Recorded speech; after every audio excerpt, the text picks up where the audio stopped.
Bonjour et bienvenue à Pour votre information. Très heureuse de vous retrouver encore une fois cette semaine. Aujourd'hui, à l'émission, on reçoit Carlos Placera qui vient nous présenter son spectacle Viva para Amare. On parle de dons d'organes avec Marie-Josée Lavigne. Les prévisions du mois de mai en astrologie avec Alexandre Aubry. Si vous avez peut-être vu passer des billets pour aller voir Céline Dion à Paris, mais malheureusement, c'était très difficile d'en avoir. Alors, à la chronique Voyage, on parle justement de la ville lumière de Paris avec Audrey Maheu. À la chronique Loisirs, Roger Ménard sera là. À la chronique Cinéma, Nicolas Vincent Poirier. En entrevue et en performance, Gab Forêt. Et elle vient nous présenter son livre Savannah, entre rugissement et chuchotement. On parle d'autisme au féminin avec Caroline Dosti. Bonne émission.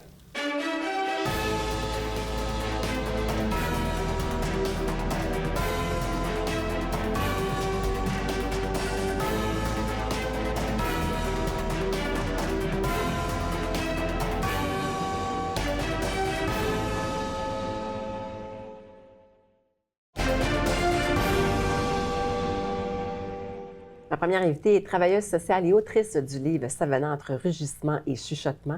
Caroline Dosti, bonjour. Bonjour. Alors, vous avez quand même une carrière assez impressionnante là, de 17 années comme travailleuse sociale, c'est bien ça? Oui, c'est bien ça. 17 années, majoritairement au CIS, dans le fond, Centre de santé et services sociaux, et avec une carrière aussi, j'offre des services privés également. D'accompagnement pour des familles à besoins particuliers pour des enfants. Oui, toujours Donc, en jeunesse. Vous avez quand même développé une grande expertise au niveau des enfants qui ont besoin qui ont vraiment des besoins plus particuliers, plus vers l'autisme, c'est bien ça? Oui, vers l'autisme. Dans le fond, pour le CIS, c'est vraiment avec des problématiques générales reliées à l'adolescence. Puis, parallèlement, à carrière privée, effectivement, plus vers des services psychosociaux pour les enfants adolescents autistes. Et là, vous venez nous présenter votre livre, Savannah, entre rugissement et chuchotement. Moi, je suis curieuse de vous demander pourquoi ce titre-là? Qu'est-ce qui est rugissement et chuchotement?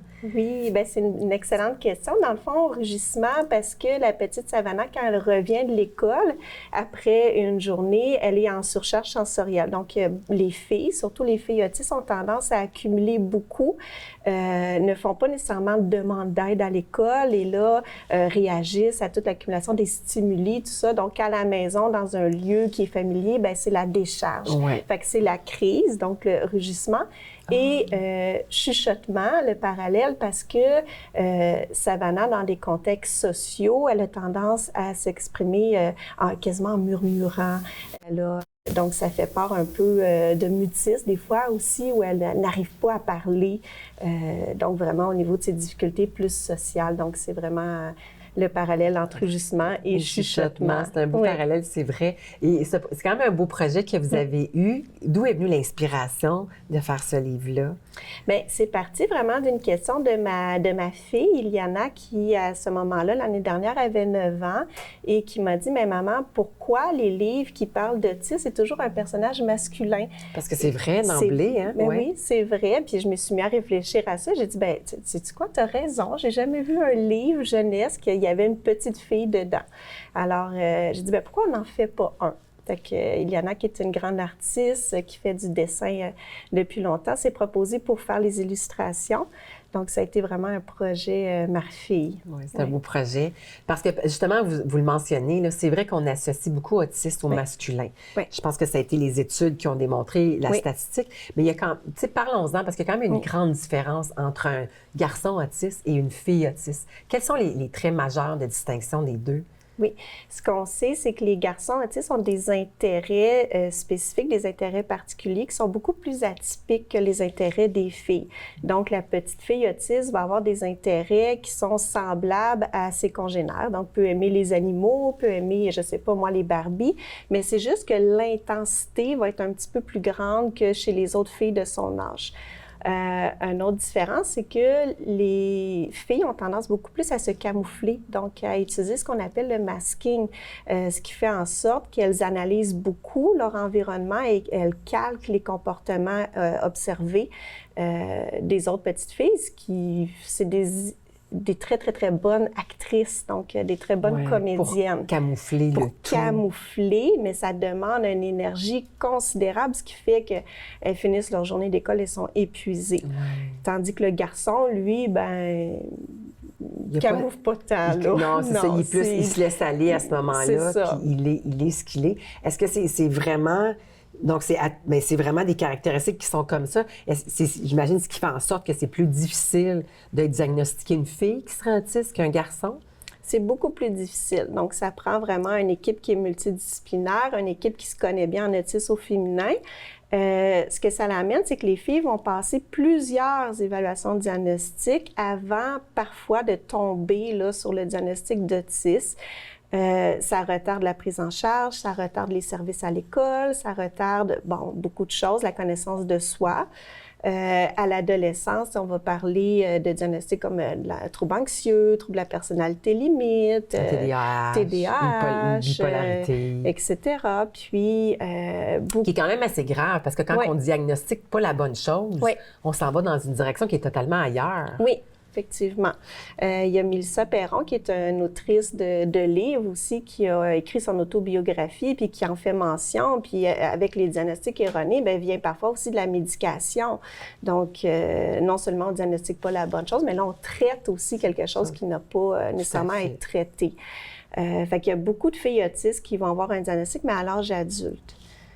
Puis là, c'est avec un nom. Là, on est devant une situation où il y a une grande adaptation quand même, là, rendue dans l'âge adulte, qui est différente totalement. Là. Oui, puis il y en a que ça a eu un impact sur leurs études. Il y en a qui ont, tu sais, que si elles avaient eu certaines adaptations, effectivement, les études auraient été plus faciles pour elles. Tout à fait. Dans les relations sociales aussi, parce que ça l'emmène une grande détresse de dire, mais est-ce que je suis un extraterrestre? Pourquoi je suis pas comme les autres? Oui, exactement, qu'est-ce que je fais pas correct? Donc, je pense que votre livre va vraiment parler, puis va vraiment bien illustrer la situation. Oui. Et c'est un livre pour enfants, mais dans les projets à futur, il y a aussi un livre que vous travaillez pour plus de clientèle adolescente à ce moment-là. Oui, c'est ça. L'année prochaine, en fait, ça va être plus un roman jeunesse. Donc, on parle vraiment d'un livre plus étoffé là, qu'un livre jeunesse, avec des sujets un petit peu plus sérieux, comme des idées suicidaires, la dépression, tout ça. Fait que, tu sais, c'est... Qui fait partie du scénario. Du processus. Parce que autisme, moi, je travaille dans une équipe justement au niveau de la crise suicidaire, puis on a quand même plusieurs filles autistes, des fois qui ne sont pas diagnostiquées, qui arrivent à avoir leur diagnostic à l'hôpital parce qu'elles arrivent en état de crise. Donc, à avoir des idées suicidaires, à être vraiment là, dans des affects dépressifs, une grande fatigue. Donc, c'est un peu ce sujet-là que je veux aborder là, dans le roman jeunesse. Bien, bravo pour cette ouverture-là qu'on va sensibiliser les gens. Merci beaucoup d'être venu nous voir. Merci à vous pour l'invitation. Alors, on se déplace le temps d'un moment à Cuba avec mes prochains invités, Carlos Placeres, ainsi que son agent promotionnel et producteur, Stéphane Thibault. Bonjour, messieurs. Bonjour. Bonjour. Merci d'être là. Alors là, vous allez nous faire vivre un petit moment cubain, c'est bien ça? Exactement. Vous venez nous parler parce que vous célébrez quand même cette année 30 ans de carrière. C'est pas rien. Puis vous avez quand même un gros parcours dans ces 30 dernières années-là, que vous avez eu plusieurs trophées, plusieurs récompenses. Oui, absolument. C'est 30 ans de travail très fort ici au Québec. Donc, en tant qu'auteur-compositeur-interprète, je fais une musique cubaine, très cubaine, 100% cubaine. Oui, vous êtes d'origine cubaine. Oui, exactement. Mais puis à Cuba, la musique, c'est quand même très important. C'est de la nourriture. Oui, c'est ça. Les enfants commencent à danser depuis qu'ils sont petits.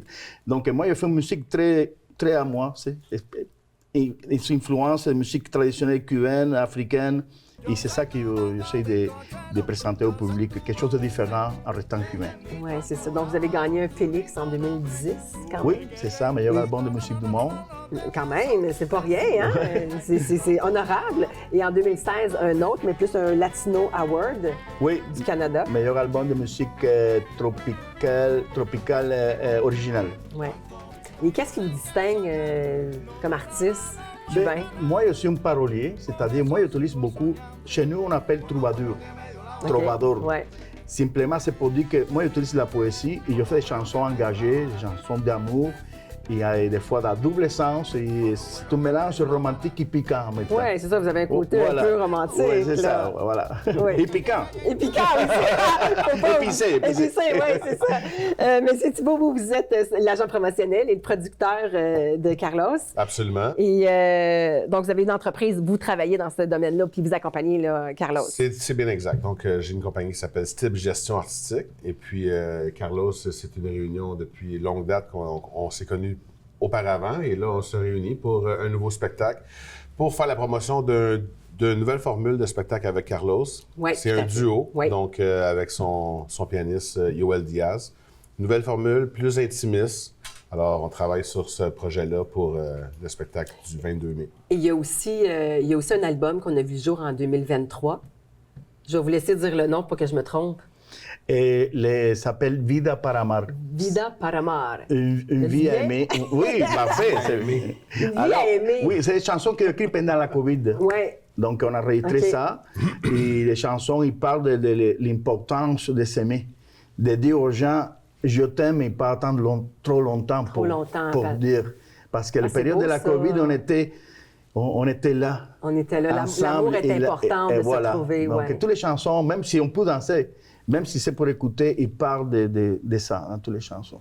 Oui, c'est ça, hein, c'est besoin. Puis parce que vous m'expliquez que votre nom de famille veut dire quand même plaisir en français. Donc Plaisir, oui, c'est ça. Je ne savais pas, mais c'est un journaliste, parce que pour moi, c'est placeres, et c'est plaisir en pluriel en plus. Ouais. Donc, ouais, c'est le plaisir. En fait, ces chansons-là sont dédiées au public qui me suit, les gens qui vont découvrir une nouvelle musique cubaine, en restant cubaine, et c'est le plaisir que j'ai de partager ça. Alors là, vous mentionnez que le spectacle a lieu le 22 mai. Le 22 mai, c'est un vendredi. C'est un duo. Oui, duo. Donc, on va retrouver quand même un peu de chansons de l'album, mais pas juste ça, là. Il va y avoir quelques chansons de son dernier album, Vida para Amar. Il va y avoir aussi des chansons qui ont marqué son parcours. Des classiques cubaines. Des classiques cubaines. Ouais. Et quelques petites surprises de chansons inédites qui n'ont jamais été jouées encore en public. OK. Ouais, Alors, Carlos a décidé d'offrir ça au public dans le début de cette formule en duo. Donc, le spectacle va se faire le 22 mai 2026, évidemment, au Cabaret new-yorkais. Très joli cabaret intimiste à Laval. Oui. Donc, 910 Boulevard Jarry.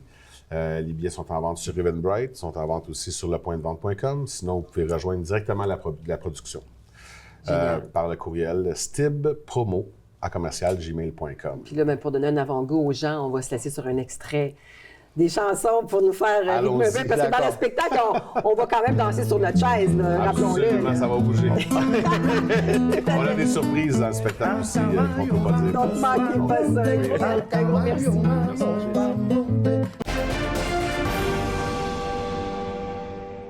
La prochaine invitée, elle est chef de service de l'enseignement et du développement hospitalier de Transplant Québec, Mme Marie-Josée Lavigne. Bonjour, Mme Lavigne. Bonjour.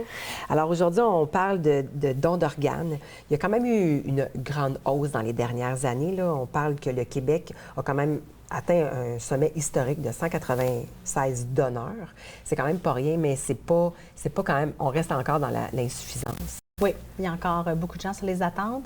Donc, oui, il y a encore beaucoup de travail de sensibilisation à faire autant auprès des professionnels de la santé que de la population en général.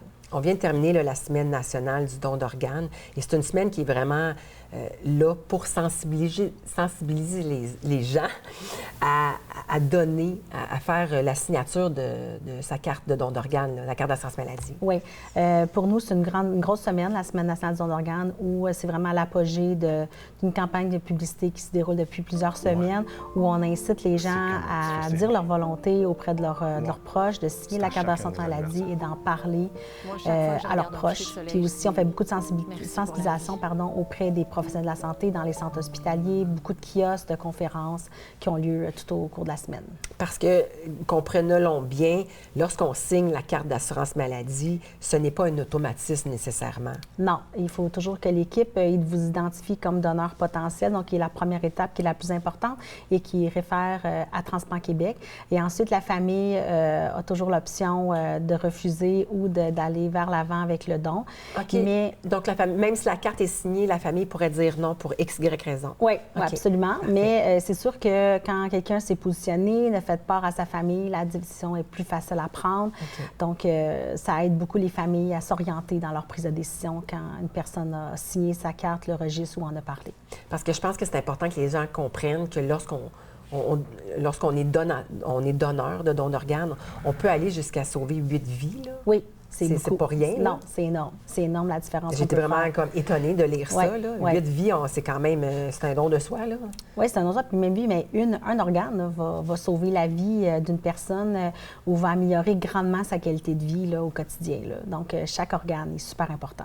Parce qu'il y en a encore, tu sais, on le disait, il y a une augmentation qui est vraiment considérable. Mais je pense qu'on partait vraiment de très, très bas, là. Donc, il y a une augmentation de 225 %. Oui, sur les 25 dernières années, c'est ce qu'on remarque.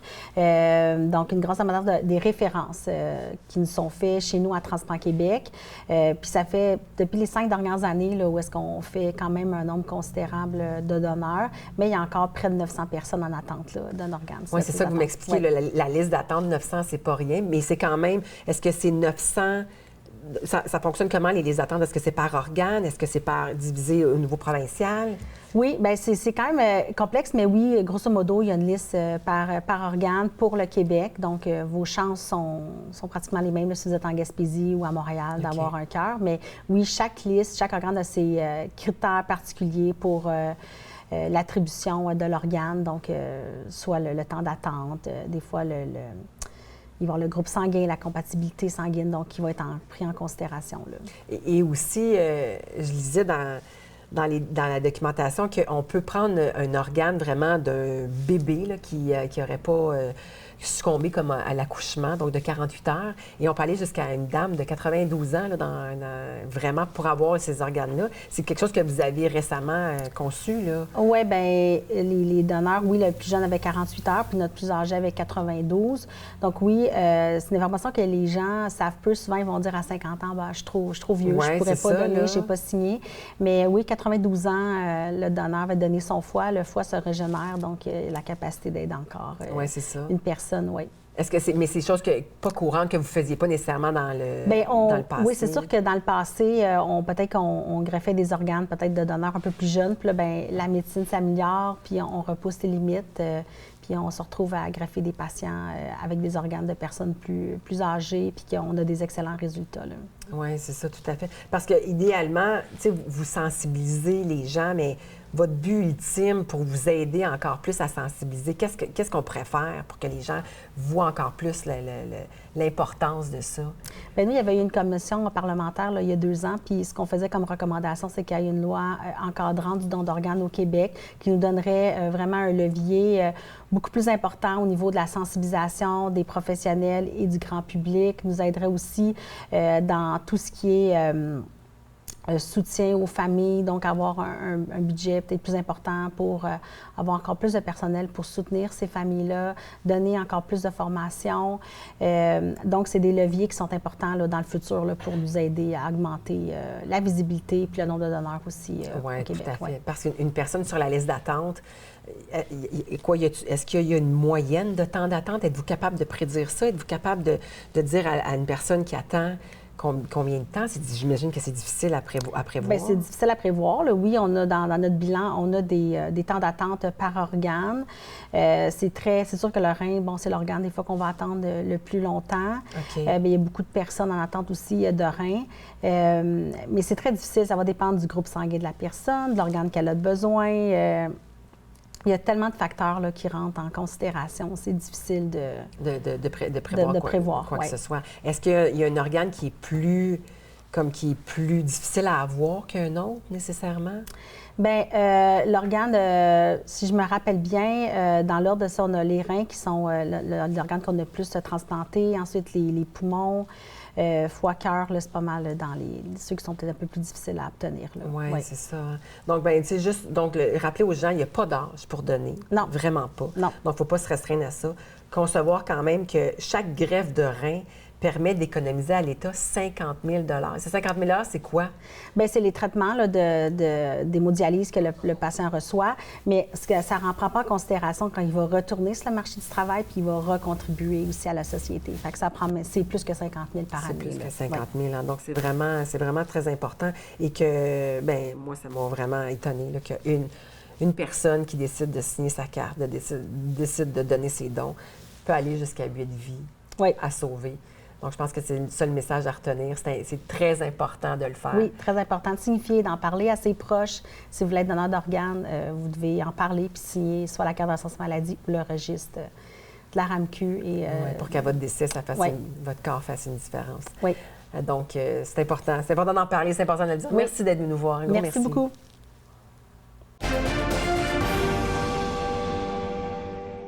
Alors, ça se peut que vous avez ressenti un peu de tumultueux dans les dernières semaines, car vraiment, le taureau a sorti de la planète Uranus pour laisser place aux Gémeaux. Et pour en parler davantage, nos prédictions astrologie avec Alexandre Aubry. Salut, Alexandre! Allô, Martine. C'est plus stimulant pour Uranus d'être en Gémeaux qu'en Taureau. Et là, tu vas nous expliquer le tout pourquoi, mais on sent qu'il y a quand même quelque chose. Écoute, c'est super intéressant. Là, on s'en va, avant de dire le mot mois de mai, on peut dire les 7 prochaines années. Parce qu'on vient de compléter un cycle, puis là, on s'en va dans un nouveau cycle Uranus, de 7 ans. C'est ça, pendant 7 ans en Gémeaux. Gémeaux, c'est un symbole associé à la communication. Et Uranus, on va un peu l'associer davantage au concept de société ou encore de technologie. Okay. Alors, on s'entend tout de suite qu'on comprend évidemment que toute la sphère de l'intelligence artificielle et tout autre dérivé technologique qui pourrait en découler. On va prendre la place.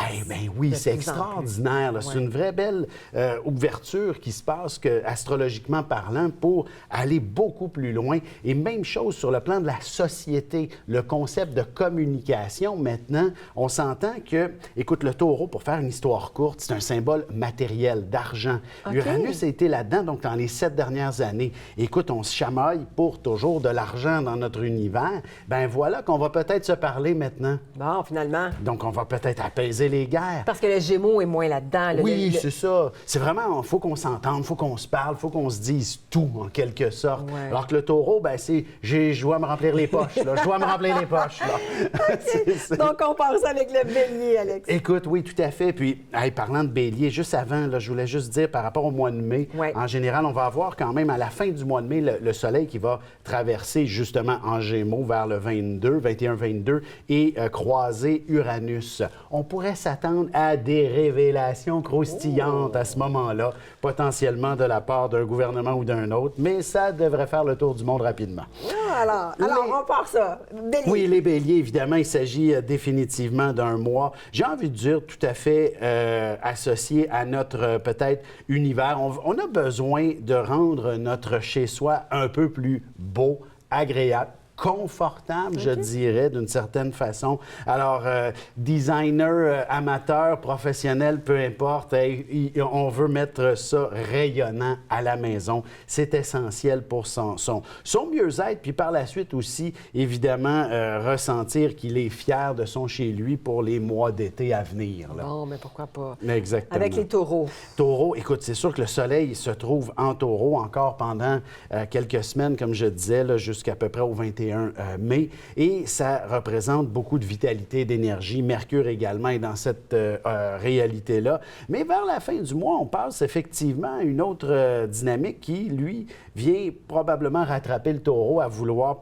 effectivement rendre son univers peut-être un petit peu plus agréable, comme le bélier. Mais d'ici là, on veut être dans l'action, peut-être profiter des beaux jours que le printemps pourrait nous donner de temps en temps, mais une chose est sûre, le mot action est davantage au rendez-vous. Tu sais, on prend tous du poids durant l'hiver, alors le taureau va se dire, c'est le temps là, de fondre un petit peu.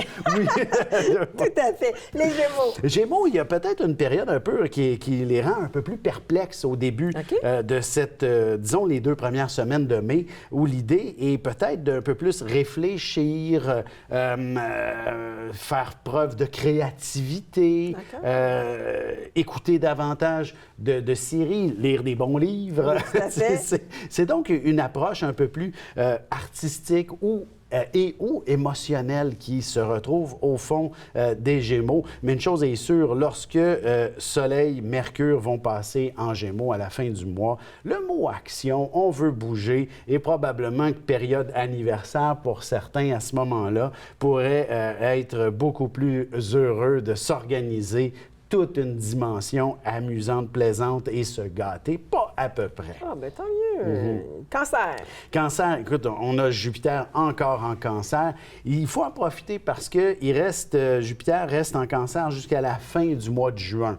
Donc, on a encore uniquement 2 mois là, pour en profiter pleinement et s'accorder les bonnes grâces de ce signe qui sont associées généralement à la chance, à l'abondance, à la croissance. On aime ça. Alors, on en profite pleinement. Et j'ai envie de dire qu'au cours du mois de mai, c'est les contacts. On élargit notre sphère relationnelle et ça devient beaucoup plus intéressant de, probablement sur le plan professionnel, élargir peut-être une clientèle, un réseau de contacts, des gens avec qui pourraient nous être utiles. Sinon, c'est la sphère des amitiés.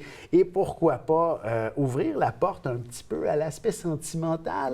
Mais je dirais, on y va parcimonieusement parce que là, je pense que les cancers rêvent du grand amour en ce moment avec Vénus en Gémeaux, mais d'ici la fin du mois, va passer en Cancer. Alors donc, après avoir connu pas mal de gens, ben, des fois, c'est plus facile de trouver quelqu'un qui a peut-être quelqu'un à nous présenter. L'affaire Laurent. Oui, c'est ça. En Lyon, je t'écoute attentivement. Écoute, oui, hey, c'est une excellente période pour mettre en avant-plan nos plans, nos projets, nos objectifs. Et ça, dans le but de les concrétiser, oui, bien sûr. Alors donc, mais comme n'importe quoi dans la vie, ce n'est pas nécessairement toujours gratuit. Ouais. Il faut faire des efforts. Et là, le mois de mai demande simplement au Lion de ne pas nécessairement faire d'efforts inutiles. Donc, qu'est-ce qu'on fait? On le planifie, on le structure, nos objectifs, nos projets, que ce soit d'ordre professionnel ou personnel, ou même sentimental, j'ai envie de dire. Ouais. L'idée est de visualiser où on s'en va et comment on fait pour y parvenir. Et je dirais tout simplement que durant les mois d'été, tout ça va pouvoir s'accomplir. Mais on fait juste visualiser qu'est-ce qu'on souhaite. Tu sais, au niveau personnel, là, ça peut être un voyage, un autre mode de vie. Tu sais, puis des fois, même, on peut aller dans de très, très grandes transformations si on veut. Pourquoi pas? Tu sais, ceux qui décident de tout vendre, partir en van life, là. Tu sais, ça, c'est très, très... C'est un bon moment. Exact. De le planifier. Et probablement que durant les mois qui vont suivre d'été, on suit le cours, puis là, tout d'un coup, tu sais, à la fin de l'été, quelqu'un vend sa vanne, justement, il nous dit « Hey, parfait, j'ai tout ce qu'il me faut. » Puis là, ben, on part pour l'hiver. On s'enligne. Prochain, oui. Les Vierges. Écoute, c'est un signe qui nécessite définitivement d'être rigoureux, efficace en général dans la vie. Peu importe que ce soit personnel et ou professionnel, l'efficacité doit mener l'individu. Et en ce moment, il faut générer aussi des instants plus motivants, passionnants, intrigants, tu sais, que chaque journée soit peut-être une nouvelle aventure au cours des semaines du mois de mai. Ouais. Alors, c'est donc dans cette optique que l'on doit simplement s'inscrire ce mois-ci. Amusons-nous, les Vierges. Et bien sûr, l'efficacité et la productivité n'ont pas nécessairement à n'en pâtir, mais une chose est sûre, ce n'est peut-être pas toujours la priorité. Il faut apprendre à s'amuser. C'est très ressourçant et ça augmente la capacité d'être efficace et productif. Balance. Écoute, un signe, je dis toujours parfait. Alors, évidemment... Oui. Écoute, la position de Vénus est super intéressante parce que c'est une planète associée à la balance et amène la balance, justement, davantage à retrouver l'aspect sourire dans la vie. Puis justement, Vénus va faire un bel aspect avec Mars dans le ciel durant les prochaines semaines et à amener la balance à trouver un meilleur équilibre. Premièrement, dans sa vie sentimentale, mais si on n'en a pas, on pourrait aller vraiment vers une approche qui pourrait nous amener à rencontrer quelqu'un d'intéressant. Et pourquoi pas une personne, j'ai envie de dire, soit d'une autre origine ou quelqu'un qui a beaucoup voyagé ou encore qui a beaucoup de culture. Et ça peut être vraiment fascinant. Puis dans un cadre peut-être un petit peu plus personnel, tout ce qui s'appelle transformation, tout ce qu'on veut changer, tout ce qu'on veut balayer, excellente période pour le faire. Scorpion. Signe justement associé à toute forme de transformation. Ce sont les experts. Quand ça va pas, on doit être intègre avec soi-même, les scorpions, et balayer du revers de la main ces éléments-là qui ne sont pas conformes à ce à quoi on aspire, point à la ligne. Et Jupiter est également dans une excellente position encore pour 2 mois. Alors, pour le scorpion, tout comme le cancer, on en profite pour définir qu'est-ce qui nous fascine, qui nous passionne dans la vie. Et c'est ainsi qu'on va se forger un avenir beaucoup plus stimulant et intéressant. Et d'ailleurs, ça pourrait être, tantôt je parlais de révélations croustillantes, ça pourrait être un scorpion à l'origine de ces révélations. Bon, on va tenir ça en tête. Sagittaire. Écoute, signe du plaisir, de la passion, de l'aventure. Ce sont des gens qui sont nés pour s'amuser dans la vie, ou du moins vivre passionnément, avec un large sourire pour être au meilleur d'eux-mêmes. En ce moment, il y a définitivement un élément qui peut assombrir un petit peu l'individu, la réalité, mais ça, c'est dans l'objectif de pouvoir s'en sortir, de régler tous ces éléments-là qui nous retiennent.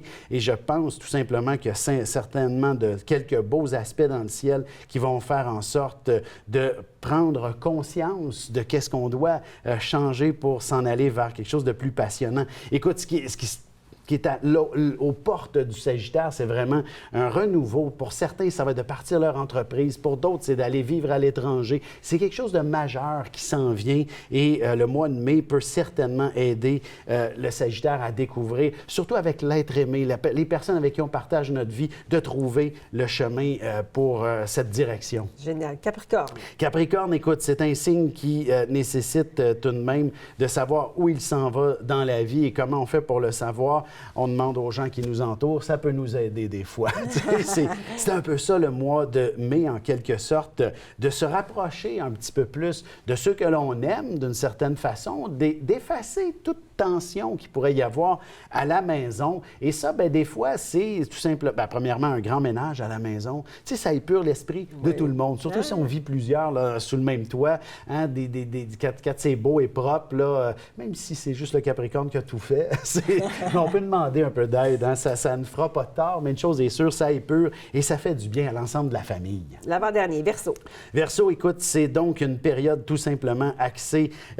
Premièrement, là aussi, on a le concept du chez-soi qui ressort beaucoup.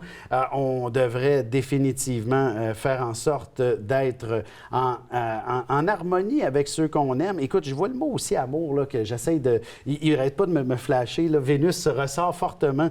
Et oui, le mot chez-soi, le mot famille. Écoute, si on est dans une nouvelle relation, on approche le 1er juillet, certains doivent déménager. Hein, est-ce qu'on fait? On a l'audace de se dire, on essaye-tu? Oui. C'est le temps. Oui. Je pense que oui. On ne se trompe pas dans ce sens-là et on va connaître une période de grand amour, de grand engagement, alors qu'on pensait brimer notre liberté. Tout à fait. Et on termine avec les poissons. Ben oui. Écoute, signe toujours fascinant à comprendre, à écouter, à découvrir, à explorer. Même moi, en tant qu'astrologue, c'est un signe qui me fascine depuis toujours et je pense que c'est ce qu'il y a à faire durant le mois de mai, de s'exprimer et de voir « Oh, wow! Quelle belle expérience! Quelles belles histoires! » C'est très nourrissant, c'est très enrichissant. Alors donc, les poissons qui sont tout jeunes, peut-être période extraordinaire pour apprendre, mais les plus vieux, partagez votre expérience et on va être tout à l'écoute. Merci beaucoup, Alexandre. Merci, bon mois de mai, tout le monde. Merci. Vous avez sûrement été de ceux qui ont essayé d'avoir des billets pour Céline Dion à Paris. Malheureusement, ça n'a pas été le cas pour tout le monde d'en avoir. Mais on va quand même parler de Chronique Voyage et de la Ville Lumière de Paris avec Audrey Maheu. Allô, Audrey. Allô.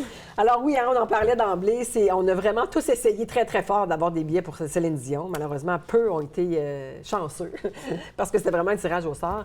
Oui. Mais ça reste que Paris est une destination, quand même une belle destination voyage, assez convoitée. Oui. Puis que les gens, j'imagine, voulaient booker voyage avec plaisir d'aller voir Céline, malheureusement. Mais c'est quand même possible d'y aller, même si on n'a pas des billets pour aller voir Céline. Exactement. Ouais. Pour cette fois-ci, ça fait une belle excuse, mais je pense que tout le monde devrait au moins voir Paris une fois dans sa vie. Oui, c'est ça. Hein? C'est quand même emblématique, Paris, là, de voir. En tout cas, moi je suis allée et c'est sûr que c'est grandiose. Quand tu arrives à côté de la Tour Eiffel, là... c'est inexplicable. Tu dis, mon Dieu, je suis là, passe-moi quelqu'un. Là. Il n'y a pas de mots, puis c'est tellement merveilleux. Puis quand on monte en haut, on peut voir tout Paris. Donc, c'est vraiment beau. Puis c'est surtout que, bien, des fois, ils ont des spéciaux, il y a des lumières qui allument le soir, tout ça. Puis des fois, ils font couleur spéciale.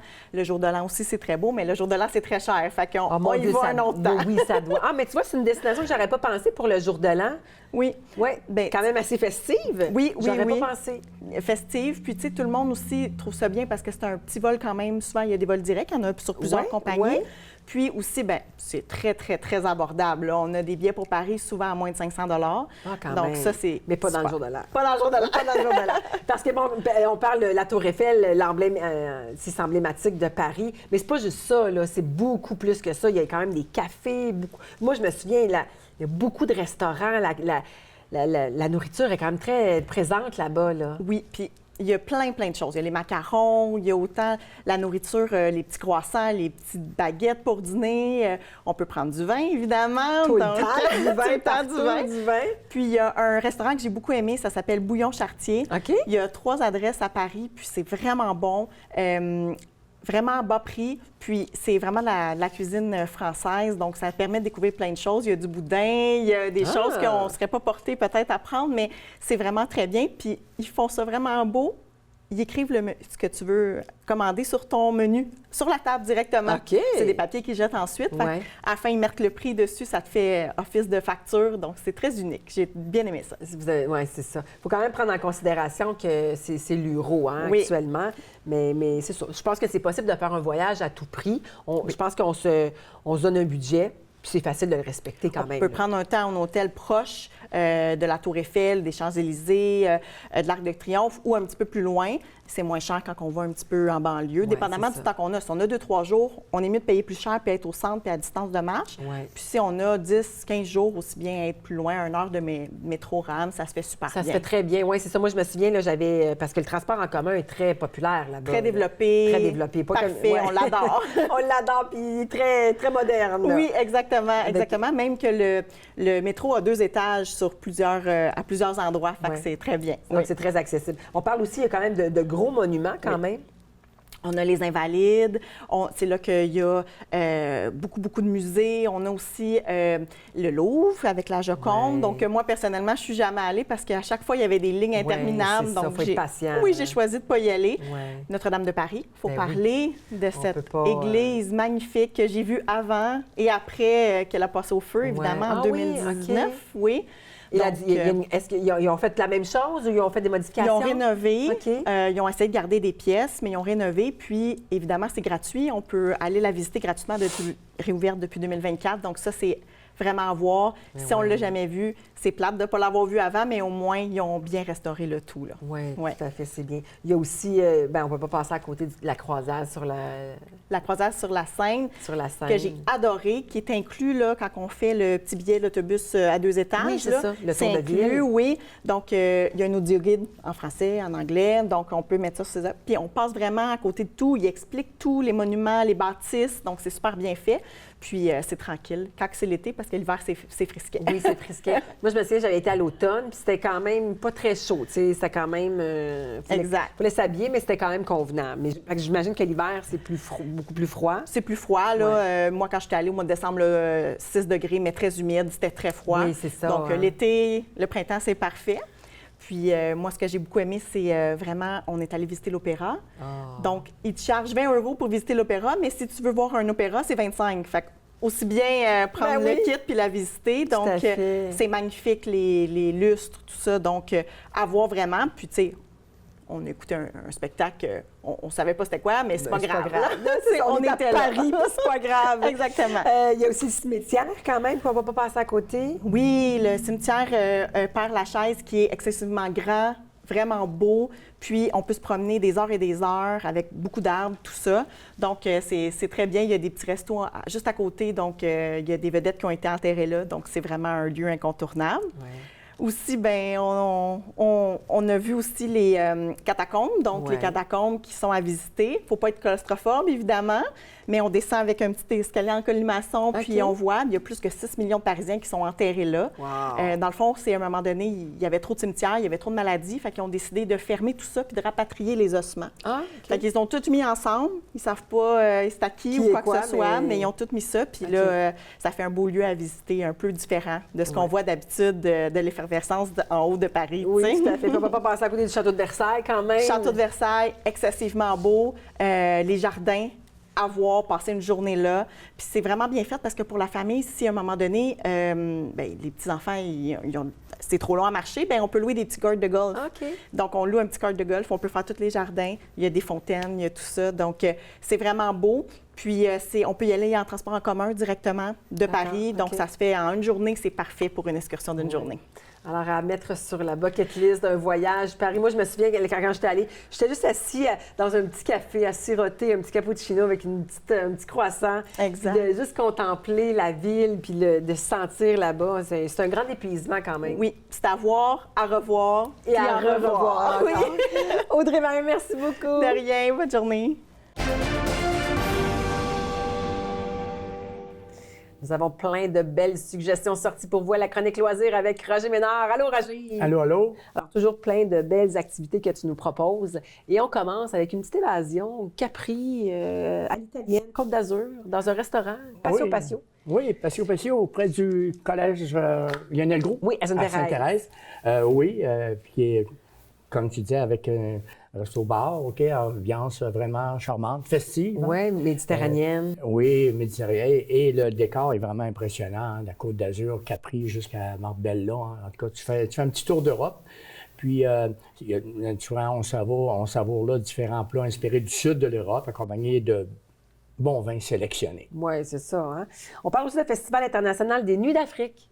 Oui, c'est la 39e édition. Ça se passe du 7 au 19 juillet. C'est un voyage musical planétaire, les différentes cultures, Afrique, les Antilles, l'Amérique latine. Ça dure 13 jours.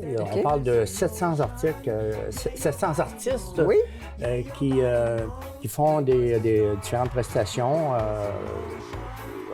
On dit qu'il y a des salles de spectacle, et aussi sur le site extérieur du quartier des spectacles de Montréal. Puis on peut assister à une centaine de concerts, d'ateliers, puis autres activités gratuites pour toute la famille. Puis sans oublier les restaurants où on peut déguster des mets, des boissons exotiques. Ne pas confondre avec érotiques, des boissons exotiques. Alors, on le rappelle, les Nuits d'Afrique, c'est du 7 au 19 juillet prochain. Donc, à mettre à votre agenda pour des belles sorties estivales cet été, que ça s'en vient. Hommage aux bénévoles, ça va se passer au Cinéplex de Laval. Oui, c'est quelque chose d'intéressant quand même sous le thème parce que vous avez de la valeur. C'est les organismes communautaires, les bénévoles, les participants, tous ces organismes-là qui font la différence, qui célèbrent avec force l'engagement, solidarité, travail sur le terrain. C'est vraiment un événement de reconnaissance unique. Puis toutes les personnes des groupes dont je viens de mentionner sont invitées à s'inscrire le plus rapidement possible. Vous pouvez aller sur Cégep, sur le site. Et ça se passe au Cinéplex Laval, au Cosmodome. Puis des personnes de ces groupes, n'oubliez pas de vous inscrire le plus rapidement possible. Et ça se passe le 21 mai. Il y a activité au Centre des sciences de Montréal. Oui, ce sont des expositions passionnantes pour explorer la science, la technologie. On peut expérimenter plusieurs retombées de l'essor scientifique, technologique, puis on inclut là-dedans les enjeux environnementaux. C'est des espaces qui sont stimulants, puis on peut toucher, on peut tester, on peut manipuler. Puis aussi le cinéma IMAX qui nous plonge dans des univers plus vrais que nature pour vivre des aventures vraiment inédites avec des images vraiment spectaculaires. Toujours des belles activités en famille, ça, le Centre des sciences de Montréal. Absolument. Il y a les insulaires aussi dans un microbrasseur de Laval. Oui, au 275 de la Concorde Est, c'est une microbrasserie vraiment quelque chose d'un petit peu différent, OK, avec même les plantes qui décorent le local, entre autres, il y a à peu près 145 places, puis vraiment, ça nous fait voyager. Ouais. Ils brassent leur propre bière là-bas. Le bar, il comprend 24 lignes en fût. Quand même! La plupart, ce sont des artisanales, de la microbrasserie, puis il y a quelques bières québécoises, puis même des bières de la microbrasserie, les insulaires, qui sont vendues à différents endroits au Québec, à suivre. Naturellement, aussi, la carte de vin propose des vins, des cocktails et aussi la cuisine. Il y a des plats traditionnels simples, poutine, fish and chips, tout ça. Wow. Mais il y a aussi un menu avec plusieurs plats à partager, fait maison, pieuvre, tartare. Et on termine avec Rome sur les traces de César. Oui, ça, c'est l'immersion en République romaine. Et c'est présenté jusqu'au 28 juin. C'est commencé, c'est au Palais des Congrès. C'est une expérience virtuelle qui nous transporte 2000 ans en arrière. Quand même. Avec l'époque de Jules César. C'est produit à Montréal, c'est original. C'est une première mondiale qui va dans la technologie. Et ça aussi, mais il y a aussi naturellement une narration interactive. Il faut comprendre tout ce qui se passe. Ça nous fait revivre une des périodes très décisive de l'Antiquité. C'est ouvert, ça va jusqu'à les acteurs des événements qui ont mené à la mort de Jules César. C'est à suivre. Et, on manque pas ça. On manque pas ça. On manque pas ça. Un gros merci, Roger. Toujours un plaisir de te recevoir. Ça m'a fait plaisir.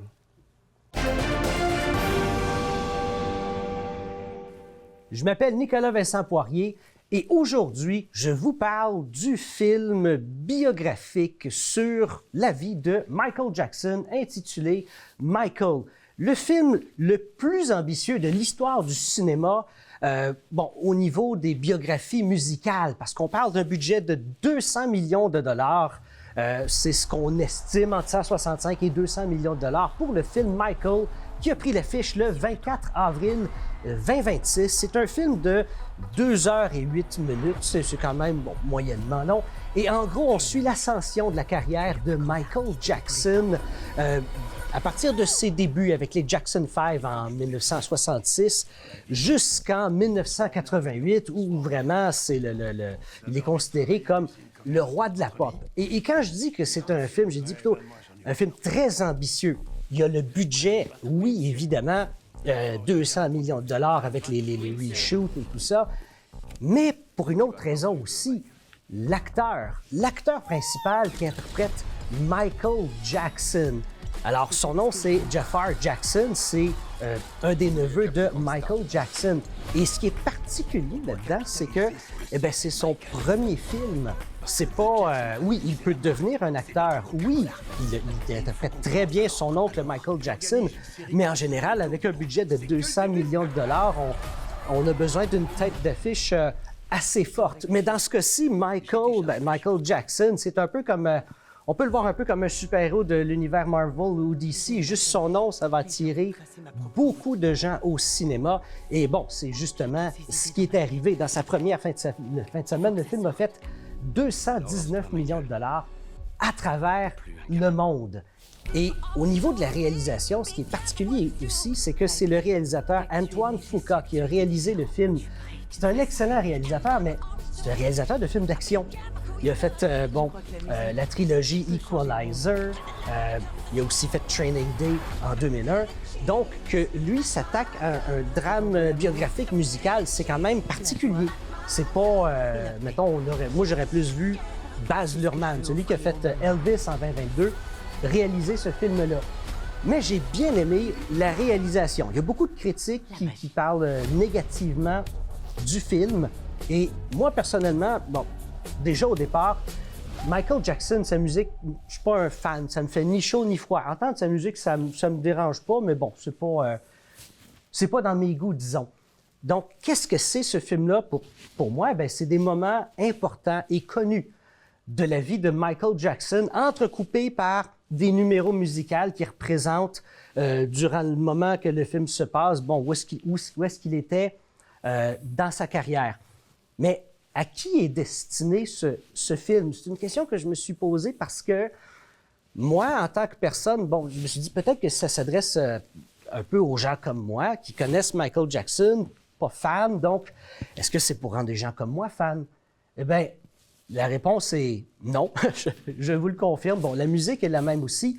Mais le personnage de Michael Jackson, personnellement, m'intéresse énormément parce que Michael Jackson, il a été à la fois un roi à travers le monde, le roi de la pop, et en même temps, il y a tellement eu des sujets controversés à propos de Michael Jackson, des sujets controversés, évidemment, ça a détruit la carrière de peu près n'importe qui, mais étrangement, lui, bon, il a continué. Et moi, j'ai rien appris de nouveau. J'ai rien appris de nouveau que je ne savais pas. Et d'un autre côté, est-ce que peut-être c'est destiné pour les gens qui n'ont jamais entendu parler de Michael Jackson? Eh bien non, c'est absolument pas, parce que c'est certains moments, comme j'ai dit plus tôt, de la vie de Michael Jackson. Qu'est-ce que ça veut dire? Eh bien, c'est que, admettons que Michael Jackson serait un personnage fictif. Admettons que ça, c'est un film fictif. On n'en a pas assez pour comprendre tant que ça le personnage. On connaît Michael Jackson, on connaît son parcours de vie. Donc, c'est pas destiné nécessairement à faire connaître Michael Jackson à des gens qui n'en ont jamais entendu parler. Donc, ce film-là est vraiment destiné pour les fans. Donc, moi, en tant que non-fan, oui, le film est bien réalisé. Oui, l'acteur qui joue Michael Jackson, il est bon dans le rôle de son oncle. Est-ce que c'est le plus grand film biographique musical? Non, mais c'est un bon film quand même. Mais ce qu'il ne faut pas oublier aussi, c'est que dans ce film-là, vous allez le remarquer, il n'y a pas... on n'embarque pas vraiment dans les controverses de Michael Jackson. Et bon, il y a une raison assez simple à ça, c'est que, bon, qui est derrière le film Michael Jackson? Eh bien, c'est sa succession, c'est sa famille. Donc, évidemment, Michael Jackson a généré 600 millions de dollars de revenus en 2024. On peut s'imaginer que c'est peut-être pas dans leur intérêt de ramener aux yeux du public toutes les controverses que Michael Jackson a eues. Mais bon, ça reste un bon film, je suis sûr, pour tous les fans de Michael Jackson. Vous allez aimer ça. Et sur ce, je vous dis à la semaine prochaine. Mon prochain invité, il est auteur, compositeur, interprète, Gab Forêt. Salut Gab. Salut, ça va bien? Ça va bien, merci. Et toi? Ben oui, ça va. Un grand plaisir de te recevoir. Merci de l'invitation. On va parler de ton deuxième album qui s'en vient, qui va voir le jour au lancement, le 16 mai prochain. Yes. On se sent comment, lancer un deuxième album? C'est vraiment excitant, honnêtement. On a travaillé fort, puis on a beaucoup joué le premier album. Puis autant que c'est trippant de se promener puis aller faire ces chansons-là, j'avais hâte d'en ajouter d'autres au répertoire. Même pour les gens qui ont embarqué dans le projet avec moi, puis les fans, si on veut, qui aiment la musique que je sors, bien, j'avais le goût de leur en donner d'autres. Fait que c'est vraiment excitant. Tu parles des chansons qui ont joué de ton premier album, mais c'est quand même pas rien. Tu as quand même frappé le 4e position du top 100. Là encore, on se sent comment quand on frappe ça? Parce que c'est quand même le 4e du top 100, c'est pas rien. Non, c'est vraiment excitant. Puis on a eu vraiment... Moi, je trouve que c'est de la chance, mais parce que c'est un peu ça, la musique. On essaye. Ben, j'ose espérer. Mais tu sais, on souhaite à chaque fois. Puis quand on est en studio ou quand on fait les tunes, nous, je les écris dans mon sous-sol. Puis je me dis, hey, ça, là... Tu sais, des fois, tu t'en écris une, tu te dis, hey, celle-là, je la vois tout, puis c'est pas celle-là, finalement. C'est celle-là qui rentre. Fait que des fois, c'est ça, des coups de chance. C'est un concours de circonstances, mais on le souhaite toujours, puis on a des petites préférées, des fois, à gauche, à droite. Fait que de voir que, tu sais, dans le premier album, je pense qu'on a eu 5, même 6 chansons de l'album qui a joué à la radio, qui a été pris par des postes radio un peu partout au Québec. Fait que c'est vraiment une belle tape dans le dos de dire, OK, t'es dans la bonne direction, on aime ce que tu fais. Fait que ça donne un petit coup de pouce pour aller travailler d'autres chansons. Mais en même temps, est-ce que ça donne une pression à l'écriture du deuxième album? Je sais pas. Non, j'ai pas l'impression que ça me met une pression. Ma gérante, peut-être. Mais moi, non. Moi, j'ai toujours été un tripeur de musique, puis je fais la musique que je veux faire et que j'aime faire. Le deuxième album, j'ai eu le goût d'aller encore plus dans mes racines. J'étais un gars qui vient, mon père, c'est un joueur de guitare de métal. Genre, moi, j'ai grandi dans le rock, dans le métal. Puis j'avais le goût d'aller incorporer une petite touche de ça. Donc, on est vraiment retourné dans les archives un peu, puis essayer de faire quelque chose qui est 100% là, que moi, je me verrais toujours écouter dans mon truck. C'est de la musique comme ça. C'est dans mes tripes. Fait que, non, je suis bien fier de cet album-là qui s'en Mais ça vient. fait quand même longtemps que tu fais de la musique. Ouais. Tu n'as pas toujours fait du country. Qu'est-ce qui a fait Non. que tu as pris comme la direction du country? Je te dirais que, tu sais, moi, j'ai fait beaucoup de projets. Quand j'étais plus jeune, c'était en anglais même. J'ai fait du toujours alentour du rock. J'ai toujours Ouais. été quelqu'un qui a aimé ça. Parce que ton père était là-dedans. Ouais, c'est ça, exact. C'est ce que tu voyais. Ouais, mais tu sais, j'ai eu un band de punk rock. J'ai fait un peu tout, là, les cheveux roses avec la guitare rose. Puis j'ai trippé tellement sur plein de musique. Puis c'était quasiment un problème à un moment donné parce que je me disais, bon, là, j'ai découvert un nouvel artiste, puis c'est du rap, mais je capote, j'ai le goût de faire ça, moi aussi. Fait que là, je l'essayais. Ouais. Je me suis cherché à travers ça parce que je tripais sur tout, puis c'était un problème. Puis quand j'ai découvert le country, ça fait maintenant peut-être 7 ans, disons. La première, tu sais, tune que je me suis vraiment assis pour écouter de country, c'était du Luke Combs, classique. Puis j'ai vraiment trippé sur la musique. Parce que je trouve que tu peux aller faire un country qui est à ta sauce à toi. Tu peux faire un country hyper doux, un country rock, un country... Il y a tous les styles de musique qui peuvent s'englober dans le country. Puis aussi, les paroles, je trouvais que c'était tu sais, dans le monde qu'on vit de réseaux sociaux, de technologie, de ci, de ça, je trouvais que le country, c'était un peu un retour aux bases de la famille, l'amitié. À l'essentiel. À l'essentiel. Puis ça me parlait vraiment, vraiment beaucoup, tu sais. Là, on va t'entendre. Appel manqué. Ouais. Qui t'a inspiré de quoi, Appel manqué? Appel manqué, c'est inspiré de... J'avais le goût d'une toune de break-up, là, tu sais, une bonne toune. Deep, là, profonde, là. Tu sais, là, quand t'es jeune, là, t'es au secondaire, puis tu reviens Ça en fait autobus, mal, là, puis la tête sur la fenêtre, puis il pleut, là, puis t'écoutes du... Moi, c'était du The Free, de Script, là, des vieux, des bands des années 2000. Je voulais, c'était un peu cette nostalgie-là.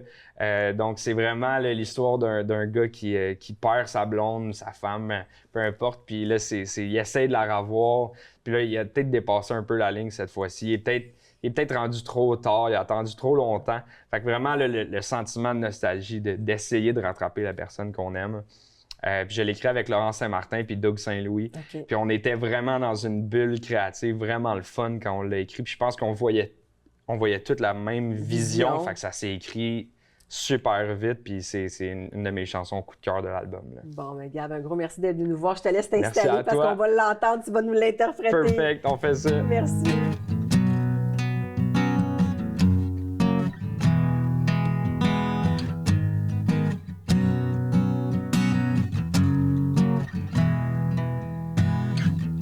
Je regarde le plafond dans ma chambre, puis je me refais le film dans ma tête.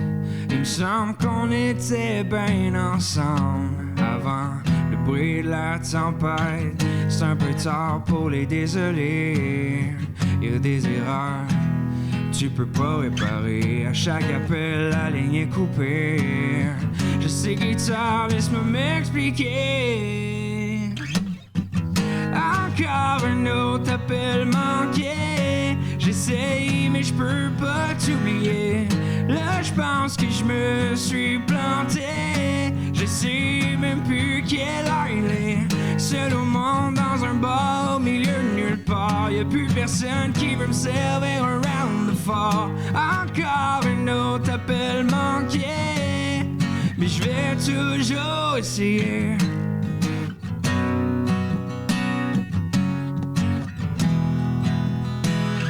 Je pense que j'ai brûlé toutes mes chances.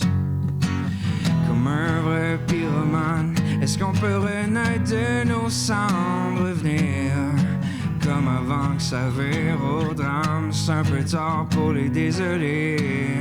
Je pense que la ligne, je l'ai trop dépassée. À chaque appel, la ligne est coupée. Je sais que je suis chaud, laisse-moi m'expliquer.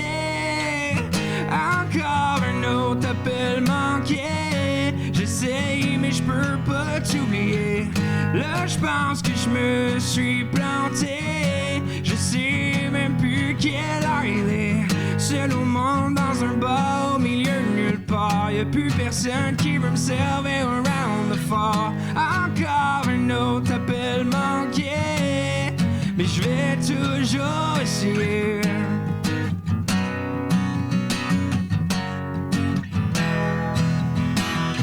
Y'a peut-être trop de morceaux à ramasser. Plus de gueule pour les pots cassés. Les excuses sont moins faciles quand y a personne au bout du fil.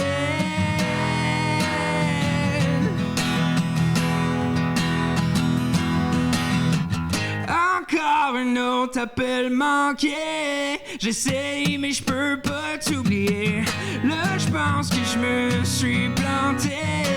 Je sais même plus quelle heure il est. Seul au monde dans un bar au milieu de nulle part. Y'a plus personne qui veut me servir un round de fort. Encore un autre appel manqué. Mais je vais toujours essayer. Et je vais toujours essayer.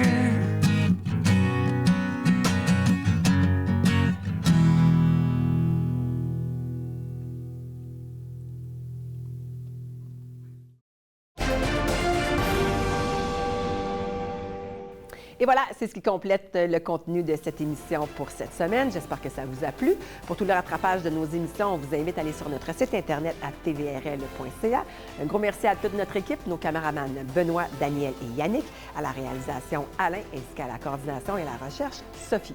Encore une fois, on vous dit un gros merci d'avoir été des nôtres. On vous souhaite de passer une excellente semaine et on se dit à très bientôt.